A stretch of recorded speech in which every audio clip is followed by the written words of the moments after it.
देवधरी शाळेतील शिक्षक पद कमी करण्यास ग्रामस्थांचा तीव्र विरोध. विद्यार्थ्यांच्या शिक्षणाचा प्रश्न ऐरणीवर आलाय.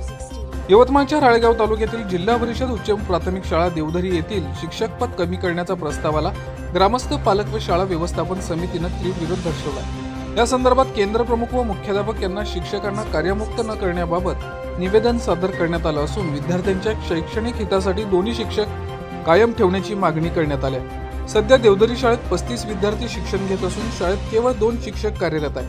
त्यापैकी एका शिक्षकाकडे BILO ची जबाबदारी असून सध्या विशेष संक्षिप्त पुनर्निरीक्षणचं काम सुरू आहे. अशा परिस्थितीत एका शिक्षकाचं पद कमी केलं शाळेचं दैनंदिन शैक्षणिक कामकाज विस्कळीत होईल आणि विद्यार्थ्यांच्या गुणवत्तापूर्ण शिक्षणावर गंभीर परिणाम होईल असं ग्रामस्थांनी निवेदनातून नमूद केलंय. देवधरी हे गाव पेसा क्षेत्रात असून येथील भौगोलिक परिस्थिती इतर गावांपेक्षा वेगळी आहे. तसेच सुमारे 1 किलोमीटर अंतरावरील पोड येथील विद्यार्थीही याच शाळेत शिक्षणासाठी येतात. विशेषतः पावसाळ्यात विद्यार्थ्यांच्या सुरक्षितता, उपस्थिती व शाळेचं नियम व्यवस्थापन एका शिक्षकाकडून करणं शक्य होणार नसल्याचं चिंता पालक व ग्रामस्थांनी व्यक्त केलं. याशिवाय खैरी केंद्रातील काही शाळांमध्ये शिक्षकांची संख्या अधिक असताना येथील शिक्षक कमी न करता केवळ देवधरी शाळेतील शिक्षक पद कमी करण्याचा निर्णय घेतला जात असल्याचा आरोप ग्रामस्थांनी केला.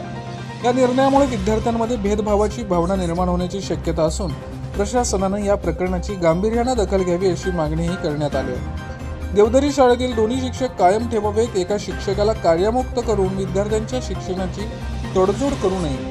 विद्यार्थ्यांचे शैक्षणिक नुकसान टाळण्यासाठी प्रशासनानं तातडीनं सकारात्मक निर्णय घ्यावा अशी एकमुखी मागणी ग्रामस्थ, पालक व शाळा व्यवस्थापन समितीने केला आहे. VPL न्यूज महाराष्ट्रासाठी राळेगाव तालुका प्रतिनिधी बंडू भारसाखरे.